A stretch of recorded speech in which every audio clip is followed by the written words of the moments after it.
आघाड्यांचे नेते, सर्व नगरसेवक बंधू भगिनी, जिल्हा परिषदचे सर्व बंधू भगिनी, सभापती बंधू भगिनी, महापालिकेचे सर्व नगरसेवक बंधू भगिनी आणि सर्वच मतदार बंधू भगिनी आणि संपूर्ण या जिल्ह्यातील जनतेची एक भावना होती की माझ्यासारखा एक कार्यकर्ता या ठिकाणी आमदार म्हणून विधान परिषदेमध्ये जावा, कारण विधानसभेला प्रचंड काम केलं असताना सुद्धा काही दुर्घटना त्या ठिकाणी घडली होती आणि त्यानंतर बाजार समिती, नगरपालिका, जिल्हा परिषद, पंचायत समिती या सर्व सत्ता आल्या आणि सर्वांची भावना होती की काम करणारा कार्यकर्ता विधान परिषदेमध्ये असावा, विधान भवनामध्ये असावी भावना होती आणि सगळ्यांच्या आशीर्वादानं ती आज पूर्ण होताना दिसते. जवळपास 483 मतं मिळत आहेत. खरं विधानसभेला जी कसर आहे ती सगळी भरून निघाली, सगळी भरून काढली. बाजार समितीला सुद्धा 18 पैकी 18, नगरपालिकेला 46 मताचं मताधिक्य, पंचायत समिती, जिल्हा परिषदला सुद्धा 6 पैकी 6, 12 पैकी 12, 57,000चं मताधिक्य त्या ठिकाणी माझ्या मतदारसंघामध्ये सुद्धा मिळालेलं आहे. आणि आज जिल्ह्यामधून सुद्धा एवढं मोठं मताधिक्य मला देऊन या ठिकाणी माझ्यावरती जो विश्वास सर्व मतदार बंधू भगिनींनी टाकलेला आहे. संपूर्ण जिल्ह्याची भावना होती की राजाभाऊ राऊत सारखा कार्यकर्ता आमदार व्हावा. नक्कीच सगळ्यांच्या आशीर्वाद झालेला आणि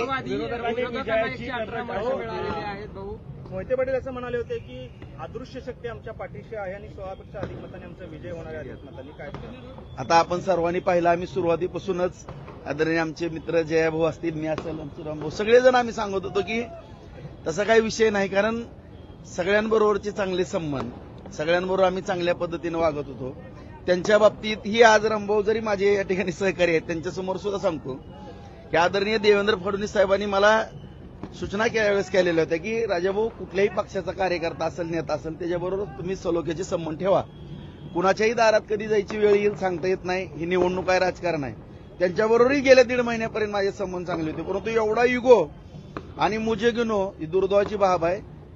एवढं दहशतीचं राजकारण किंवा एवढा युगो आम्ही पाहिलं त्यांच्या आदल्या दिवशी. आता सगळ्यांची इच्छा होती की माझ्यासारख्या कार्यकर्त्याला बिनविरोध करायची भावना होती, परंतु एक सर्वसामान्य कार्यकर्त्याला बळीचा बाकरा करण्याचा प्रयत्न केला. त्यांना जर लय खुमखुमी होती तर स्वतःच्या घरातला उमेदवार म्हणून त्यांनी पुढे यायला पाहिजे नव्हतं. मग ही जी 118 आहे ना, ती सुद्धा पडली नसती. अशा परिस्थितीचा निकाल राहिला असता. आणि या ठिकाणी मी कुठलंही म्हणजे कुणाच्याही आम्हाला उन्ही धुनी काढायचे नाहीत. या ठिकाणी जर आमचे काढायला लागले तर मग आम्ही आमच्या पद्धतीने खंबीर आहोत. दुसरा मुद्दा एवढाच आहे की या ठिकाणी आदरणीय फडणवीस साहेबांच्या, शिंदे साहेबांच्या, सुनीत्राताईंच्या मार्गदर्शनाखाली जयाभाऊंच्या सहकार्याने या संपूर्ण जिल्ह्याचा अत्यंत चांगल्या पद्धतीने विकास करण्याच्या दृष्टिकोनातून आम्ही काम या ठिकाणी प्रामाणिकपणे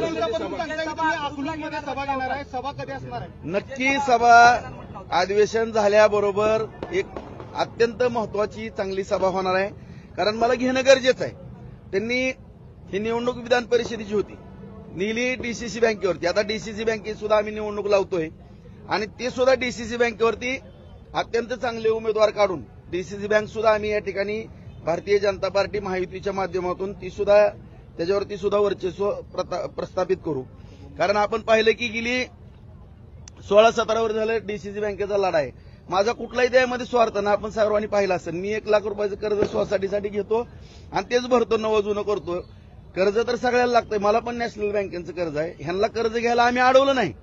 सहकार चळवळ जुनी जाणत्या माणसांनी भरपूर काम केलेलं आहे, चांगली बँक चालवली होती. परंतु दुर्दैवानं ही मोठी टोळी त्या ठिकाणी घुसली आणि खास करून ही जे आम्हाला बोलतात ते तुम्ही पाहिलं असेल आता व्हॉट्सअप, फेसबुकवरती सुद्धा की ह्यांनी कशा पद्धतीने बँकेचा दुरुपयोग केला, काय केला आपल्या सगळ्याला माहिती आहे. आणि माझ्यावरती आरोप, मी काय केलं, शेतकऱ्याची बँक वाचवली, 2600 रुपयाच्या ठेवी झालेल्या होत्या, त्या 6,500 कोटीपर्यंत नेले. हा काय गुन्हा आहे का? आज आपण दुसऱ्या बँकेत जर नॅशनल बँकेत गेलो तर शेतकऱ्याला कर्ज मिळत नाही. आज आपल्या कुटुंबातली बँक असल्यासारखं आपण जिल्हा मध्यवर्ती बँकेकडे पाहतो. अत्यंत उत्कृष्ट अशी बँक करण्याचाही आम्ही प्रयत्न करू. त्याचबरोबर दूधसंघ, जिल्हा दूधसंघ जो बंद पडलेला आहे, हीच मंडळी होती तिथं. तो दूधसंघ सुद्धा आपण चांगल्या ताकदीने या ठिकाणी चालवण्याचा प्रयत्न करू, जेणेकरून तुम्हाला या ठिकाणी अत्यंत चांगल्या पद्धतीचा विकास या ठिकाणी आदरणीय फडणवीस साहेबांच्या, शिंदे साहेबांच्या, सुनीत्राताईंच्या, भाऊंच्या सहकार्यानं छानपैकी विकास, जसा बार्शीमध्ये आम्ही 5,000 कोटीचा निधी नेलेला आहे, त्याच पद्धतीनं सगळ्या वरिष्ठांच्या मार्गदर्शनाखाली जिल्ह्यामध्ये सुद्धा त्याचं नियोजन केलं जाईल. आणि विशेष करून माळशिरस तालुक्यामध्ये सुद्धा जी काही कित्ता गिरवला जातो कुठपर्यंत मर्यादा आहे त्यांची, काय आहे? एक आई त्यांना द्या होत्या म्हणून तुमचं कौतुक आहे. कुठली संस्था नीट ठेवली सांगा ना. प्रत्येक विकून खाल्ल्या संस्था सगळ्या. आणि हे सगळं आता तुम्ही म्हणता की मी काय राजकीय रागापोटी, अजिबात नाही. परंतु माझे व्हिडिओ व्हायरल करणे किंवा माझ्याबरोबर खोटे आरोप करणे, मला या ठिकाणी एवढंच सांगायचं, माझ्या जिल्ह्यातील तमाम जनतेला हात जोडून नम्रतेची विनंती आहे. मला कुठला डाग असलेला दाखवा तुम्ही. कुठल्या बँकेमध्ये 10 पैशाचं लपड आहे माझं, कुणाचा 1 रुपया बुडवला, कुठल्या बँकेमध्ये माझं एनपी आहे, कधी आयुष्यात वन टाइम सेटलमेंट केली. माझा पण दूध संघ आहे, बाजार समिती आहे, 1 नंबरच्या संस्था आम्ही चालवतो. आज कृषी उत्पन्न बाजार समिती आहे, 21 कोटीची ठेव त्या ठिकाणी आहे. एवढी विकास कामं करून आज 50,000 एकर जमीन आम्ही बार्शीमध्ये ओलिताखाली आणली, एमआयडीसी केली, कारखाने उभा केले, सगळे रस्ते जोडणारे सगळे केले, एवढं दळणवळणाची साधनं केली, जवळपास 37 साठवण तलाव केले. आज आणि भविष्यात आणि 50,000 एकर जमीन आम्ही ओलिताखाली आणणार आहोत. 3 एमआयडीसी त्या ठिकाणी बार्शीमध्ये करतोय. असा चौतर्फा विकास आम्ही तालुक्यामध्ये करतोय. तीच पद्धत आम्ही जिल्ह्यामध्ये नक्की डीसीसी बँक आणि दूध संघ बुडवण्यामध्ये जी टोळी आहे त्या टोळीतले अनेक सदस्य आपल्या सोबत आहेत. मुद्दा 2 बाबीचा आहे. आणखीन तुम्ही म्हणता की आमच्याबरोबर आले म्हणून समर्थन करतो, अशातला भाग नाही. मी त्या दिवशी सुद्धा सांगितलं. उदाहरणार्थ आता राजन मालक त्यांनी कधी कर्ज घेतलं 30-40 कोटीची लगी भरलेलं आहे. आता ह्यांना काय आपण दोष देणार आहेत का? एकदम क्लिअर मध्ये अकाउंट आहे. आता बबनदादा शिंदेचं अकाउंट आहे, एकदम क्लिअर मध्ये. संजय शिंदेनी संजय मामाने पैसे भरलेत, दिलीप मालकांनी, जेवढे आमच्या बरोबर जयवंत भाऊनी कर्जच घेतलेलं नाही त्या ठिकाणी. परिचारक मालकांचा कर्जाचा विषयच येत नाही.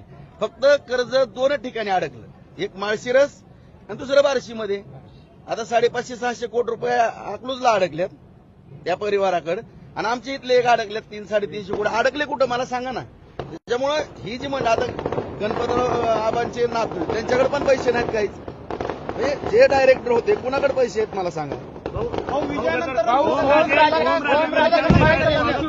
एवढा मोठा विजय झालेला आहे, विरोधकांना काय सल्ला द्या? मी एवढाच सल्ला देईल की युगो करू नका. आज जे काही राजेशाही थाट असतो असा राहिलेला नाही. ही लोकशाही आहे. डॉक्टर बाबासाहेब आंबेडकरांनी जी घटना लिहिलेली आहे की सर्वसामान्य कार्यकर्त्याला सुद्धा या ठिकाणी न्याय मिळतो. आज आम्ही जरी काय जुनं कुणाचं काही असलं तरी सगळ्याला जमिनीवरती येऊन काम करावं लागतंय. असं मी मंगल्यावरती बसन, मी कुठं तर हुकूम सोडन आणि माझ्या दारात सगळ्यांनी यावं, आज त्यांची भावना होती. मी सुद्धा येऊन त्यांच्यासमोर हात जोडावे, बिनविरोध करायचं. तर म्हणले आम्हाला भेटला का, आम्हाला भेटल्यावर आम्ही बिनविरोध करू. अरे तुम्ही कोण लागून गेले तुम्हाला भेटायला? तुम्ही माणुसकीने बोला ना आमच्या बरोबर. माणुसकीने बोललो तर आम्ही तुमच्या बरोबर माणुसकीने वागू. ओमराजे विरोधात होते, आज तुमच्या सोबत येत आहेत, त्यांचं कसं स्वागत करतात? दोन्ही दुग्ध सहकारी योग आहे, तुमचा विजय आणि ते तुमच्या सोबत येत आहेत. नक्कीच ह्या बाबतीमध्ये जे ऑपरेशन टायगर झालेलं आहे त्याचं आदरणीय फडणवीस साहेबांच्याच मार्गदर्शनाखाली झालेलं आहे, शिंदे साहेबांनी केलेलं आहे. सुनेत्राताई असतील, ही वरिष्ठ पातळीवरचे विषय आहेत. आता यानंतर आदरणीय फडणवीस साहेबांबरोबर आम्ही चर्चेला बसू. त्यांच्या काय सूचना आहेत त्याच्यावरती पुढची पावलं आमची असतील. सोलापूर विधान परिषदेचे नवनियुक्त आमदार खरं तर राजेंद्र राऊत आपल्या सोबत विधानसभेला पराभव झालेला होता.